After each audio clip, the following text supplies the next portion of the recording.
Karmala police स्टेशनचे police निरीक्षक श्री रणजित माने आणि त्यांची टीम यांनी येथील आरोपी नामे निलेश भास्कर कदम राहणार घाटणे तालुका माडा हा मोटरसायकल चोऱ्या करतो अशा गुप्त माहितीद्वारे त्याच्यावर आळत ठेवून त्याला ताब्यात घेऊन त्याच्याकडे अधिक चौकशी केली असता त्यांनी 11 मोटरसायकल या करमाळा परिसरातून चोरल्याचे निष्पन्न झाले।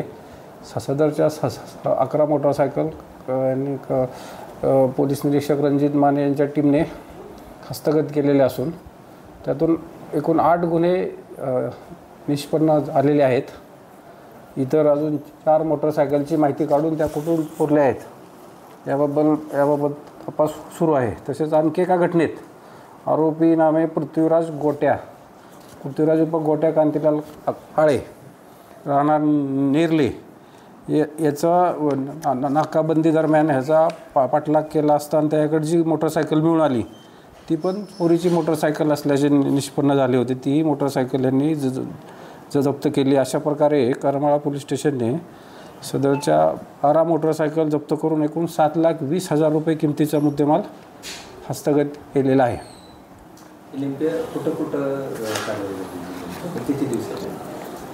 ही गेल्या 2-3 दिवसातली कारवाई आहे।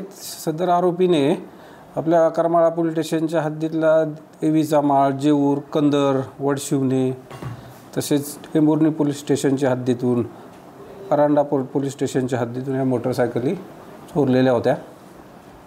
त्या करमाळा पोलीस स्टेशनने यशस्वी कामगिरी करून त्या हस्तगत केलेल्या आहेत। किती गुन्हे म्हणजे आता किती लोकांच्या आहेत कसं काय निष्पन्न झालेलं आहे? हां, आतापर्यंत ज्या 12 मोटरसायकल मिळाले आपल्याला त्यातले 8 गुन्हे आपल्याकडे ऑलरेडी दाखल आहेत। ते 8 मोटरसायकल चोरीचे गुन्हे दाखल आहेत आणि 4 मोटरसायकलची माहिती जी आहे ती RTOकडून आम्ही काढत आहोत। ती माहिती काढल्यावर त्या मोटरसायकलच्या मालकापर्यंत पोहोचून अधिक तपास करण्यात येईल। गेल्या काही दिवसापासून मोटरसायकल चोरीचं प्रमाण वाढलेलं आहे। म्हणजे त्या दिवशी आपण पाहिलं तर एका दिवसात 5 मोटरसायकलची नोंद झाली। एका दिवसात नाही, काही दिवसात असते म्हणजे साधारणतः महिनाभरात। हां, बरोबर आहे। हां, म्हणजे प्रमाण तर वाढलेलं दिसतंय। त्याच्याबाबत नागरिकांना आव्हान आहे की त्यांनी आपल्या जे आपण पार्किंगची ठिकाण असतात, मोठ्या मोठ्या सोसायटी आहेत ज्या ठिकाणी एकत्रित बरेच नागरिक राहण्यास असतात, अशा ठिकाणी सगळ्यांनी मिळून CCTV कॅमेरे बसवणे किंवा आम्ही नगरपालिकेच्या मदतीने पण CCTV कॅमेरे शहरात बसवण्याचा प्रयत्न करत आहोत। ग्रामपंचायतींना पण आम्ही विनंती केलेली आहे, त्यांचं प्रबोधन केलेलं आहे। सदर प्रबोधन अजूनच आपल्या इथं सालसे गावात ग्रामपंचायतीने CCTV कॅमेरे बसवलेले आहेत।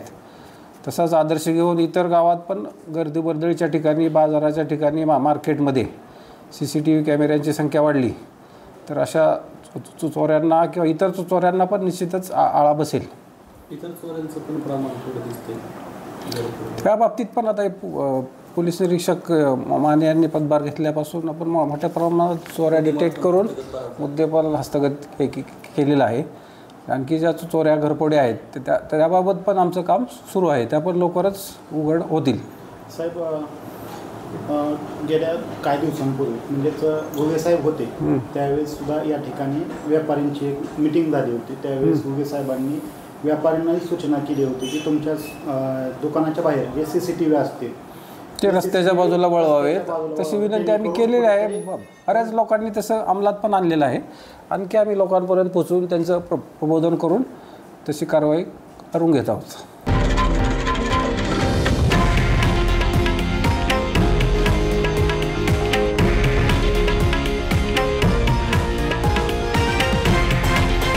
हे आहे देशातील नंबर 1 न्यूज नेटवर्क आणि आपण पाहत आहात TV9 मराठी, एकमेव।